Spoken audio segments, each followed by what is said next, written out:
नमस्ते एवरीवन। आप सब कैसे हैं?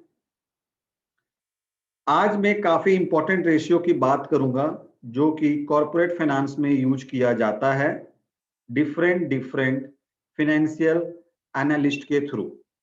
इस रेशियो का नाम है डेब्ट to equity ratio. So basically इसे सॉल्वेंसी रेशियो भी कहा जाता है, जिसे बिजनेस एनालिस्ट और इन्वेस्टर यूज करते हैं ये जानने के लिए कि उनका पैसा प्रोटेक्ट है या नहीं है। अगर कोई कंपनी बिजनेस में है इसका मतलब वो सॉल्वेंट है, और अगर कोई कंपनी बैंकरप्ट हो जाती है तो उस केस में इन्वेस्टर का पैसा डूबने की संभावना बहुत हद तक बढ़ जाती है।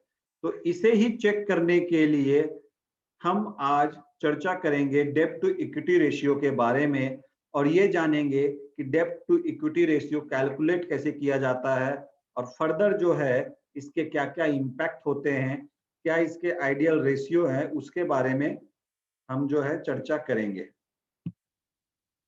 तो सबसे पहले अगर हम बात करें तो हम ये देखना चाहेंगे कि डेब्ट टू इक्विटी रेशियो का फॉर्मूला जो है होता क्या है। तो बेसिकली डेब्ट टू इक्विटी रेशियो की जो फॉर्मूला होती है which is very simple, total liability divided by share holder equity.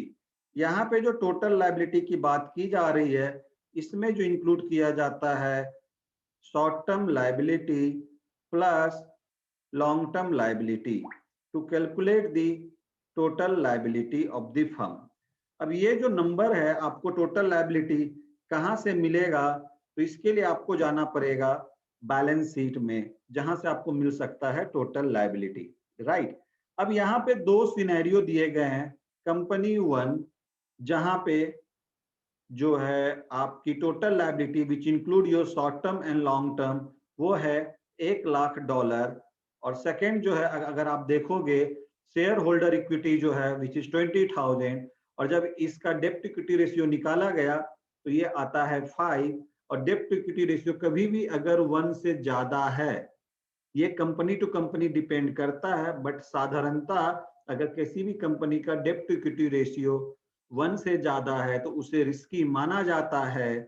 Second, जो दूसरी कंपनी है आप देख रहे हो जहां पे total liability which include short term and long term $50,000 है, और शेयर होल्डर इक्विटी जो है बेसिकली 1 लाख है, जिसका कि डेब्ट इक्विटी रेशियो आप देखोगे 0.5 आता है विच इज लोअर देन 1। तो इसे लो रिस्क डेब्ट टू इक्विटी रेशियो कहा जाता है, जो कि इन्वेस्टमेंट पॉइंट ऑफ व्यू से काफी अच्छा माना गया है। अब जो है लाइव कैलकुलेशन देखने के पहले हम ये बात कर लेंगे कि क्या क्या की पॉइंट्स है डेब्ट टू इक्विटी रेशियो के लिए। एज आई टोल्ड यू, डेब्ट टू इक्विटी रेशियो जो है सबसे ज्यादा यूज करते हैं इन्वेस्टर एंड एनालिस्ट। तो इन्वेस्टर एंड एनालिस्ट ये पता करने की कोशिश करते हैं कि कंपनी सॉल्वेंट है या नहीं है। अब यहाँ सॉल्वेंट है या नहीं है, सॉल्वेंट को इजिली और सिंपल लैंग्वेज में अगर बोला जाए, कंपनी के पास एसेट्स ज्यादा होनी चाहिए वर्सेस द लायबिलिटी। अगर किसी भी कंपनी के पास एसेट्स ज्यादा है वर्सेस लायबिलिटी, मतलब कंपनी सॉल्वेंट है, जिसका डेब्ट इक्विटी रेशियो ऑलवेज 1 से बिलो आएगा, जो कि इन्वेस्टमेंट पॉइंट ऑफ व्यू से काफी अच्छा है। सेकेंड जो है, जब भी हम डेब्ट इक्विटी रेशियो की बात करते हैं हमें कंपेयर सेम सेगमेंट की कंपनी के साथ करनी चाहिए to know the exact idea. For example, अगर हम स्टील सेक्टर की कंपनी लाइक टाटा स्टील की बात कर रहे हैं तो उसका डेब्ट इक्विटी रेशियो कंपेयर करना चाहिए जिंदल स्टील और स्टील अथॉरिटी ऑफ इंडिया के साथ, steel to steel, cement to cement, textile to textile, bank to bank. और इसे कई जगह पे लिवरेज रेशियो भी कहा जाता है, जो कि ये आइडेंटिफाई करता है कि शेयर होल्डर का जो फंड है कितना प्रोटेक्टेड है। अगर डेब्ट इक्विटी रेशियो 1 से ज्यादा है, कुछ केस को छोड़ के लाइक बैंक्स, पावर सेक्टर की कंपनियां, तो उसे रिस्की माना जाता है। और अगर 1 से नीचे है तो उसे सेफ साइड देखा जाता है। हमेशा डेब्ट equity ratio same sector company में करना चाहिए हमें। फॉर एग्जाम्पल के लिए जैसे मैंने बात किया है कि मैं आपको लाइव दिखाऊंगा कि हाई डेप्ट इक्विटी रेशियो किस कंपनी की होती है, फॉर एग्जांपल पावर कंपनी, यहाँ मैं टाटा पावर का एग्जांपल ले लूंगा, और बैंक का भी आप रिफर कर सकते हो। और लो इक्विटी रेशियो अक्सर देखा गया software company, retail company, steel sector की कंपनी, ऑयल रिफाइनरी, इनका जो डेप्ट इक्विटी रेशियो होता है ऑलवेज 1 से नीचे होता है।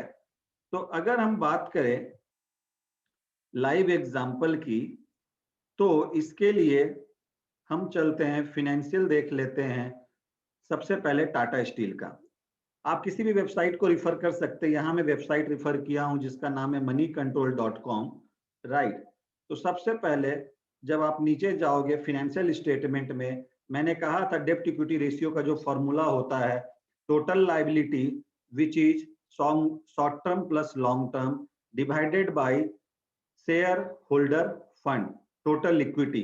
तो इस केस में, टाटा के केस में आप देखिए, अपने पेपर पे लिख लीजिए कि शेयर होल्डर फंड कितना है, जो कि 74,563 है, जो कि बॉटम में आ जाएगा।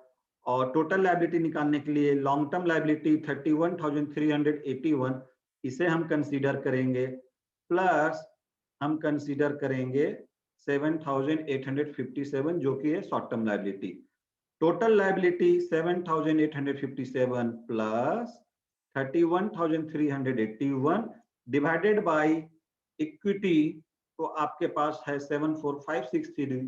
तो इसका जो रेशियो आएगा आप देखोगे 0.52 आएगा। अगर इसे आप कैलकुलेटर पर करके देखोगे तो इसका रेशियो 0.52 आएगा, जो कि हम अगर वेबसाइट पे देखें तो ये वैलिडेट भी हो जाएंगे नंबर्स। ये आपको प्रॉफिटेबिलिटी रेशियो के अंदर आपको मिलेगा सेगमेंट जो है डेप्ट इक्विटी रेशियो, जिसे सॉल्वेंसी रेशियो भी कहा जाता है। ये देखिए 0.53। जैसा कि मैंने कहा, ये 0.53 करेक्ट है या नहीं है, या ये 0.53 ज्यादा है, इसे जानने के लिए हमें कंपेयर करना होगा सेम सेगमेंट की कंपनी के साथ। तो यहाँ पे हमने टाटा स्टील की बात की, तो हम सेकेंड कंपनी कंसीडर करते हैं जिंदल स्टील।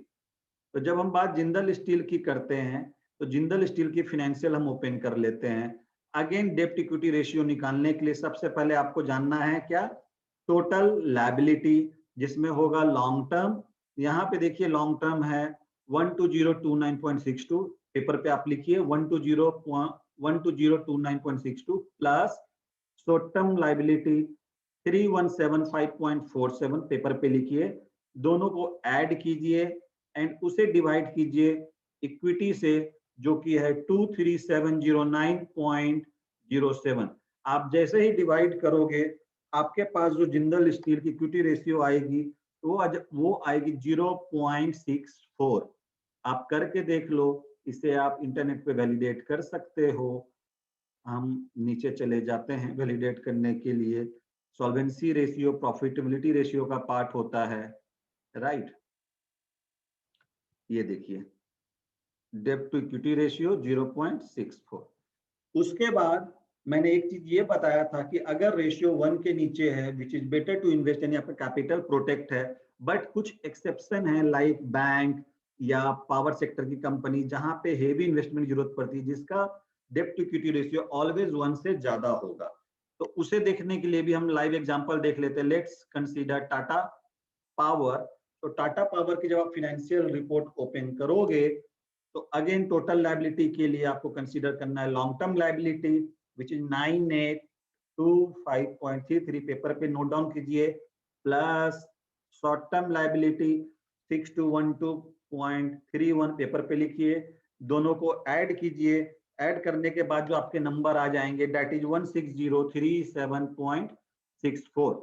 अब आपको इसको डिवाइड करना है टोटल इक्विटी से which is your share holder fund, जो कि यहाँ पे है 13761.97। इसको जब हम डिवाइड करेंगे तो ये जो आपका वैल्यू आएगा 1.17 आएगा। अब इसको आप यहाँ रेशियो पे क्लिक करोगे तो टाटा पावर की रेशियो आपको पता चलेगा डेब्ट इक्विटी रेशियो क्या है।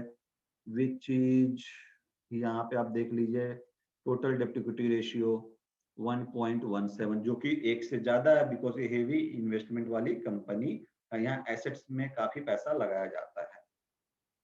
उम्मीद है आपको ये सेशन पसंद आया होगा। यहाँ पे जितने भी रेशियो दिए गए हैं धीरे धीरे मैं सारे रेशियो को कवर करूंगा, और आपको अगर ये रेशियो पसंद आया तो हमारे साथ बने रहिएगा। Okay, bye bye.